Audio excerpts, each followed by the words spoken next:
Police প্রথমে হেমায়েতপুর তার মায়ের বাসায় অভিযান পরিচালনা করে, কিন্তু তার মা জানান তারা রাত্রে বাসায় ছিল কিন্তু সকালবেলা বের হয়ে গেছে। আয়েশার মাকে নিয়ে পুলিশ রাব্বির মায়ের বাসাও যায়, কিন্তু সেখানেও তাদের পাওয়া যায়নি। তারা পুলিশকে জানায় আয়েশা ও রাব্বি বরিশালে গিয়ে থাকতে পারে। এক পর্যায়ে তাদের নিকট প্রাপ্ত তথ্য ও প্রযুক্তির সহায়তায় পটুয়াখালীর দুমকি থানাধীন প্রত্যন্ত নলুয়া এলাকায় অভিযান পরিচালনা করে পুলিশ, কিন্তু সেখানেও তাদের পাওয়া যায়নি।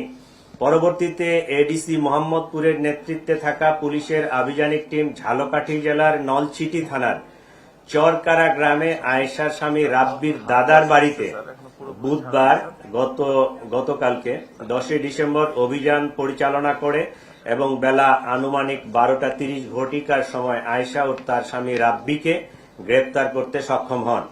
এ সময় তাদের কক্ষ তল্লাশি করে গৃহকর্মী আয়েশা কর্তৃক চোরাইকৃত একটি ল্যাপটপ উদ্ধার করা হয়। প্রাথমিক জিজ্ঞাসাবাদে আয়েশা ঘটনার সাথে জড়িত থাকার বিষয়টি স্বীকার করেছে। একইভাবে জানা যায়, গৃহকর্মে নিয়োজিত থেকে চুরি করার অভ্যাস পূর্ব থেকেই তার ছিল।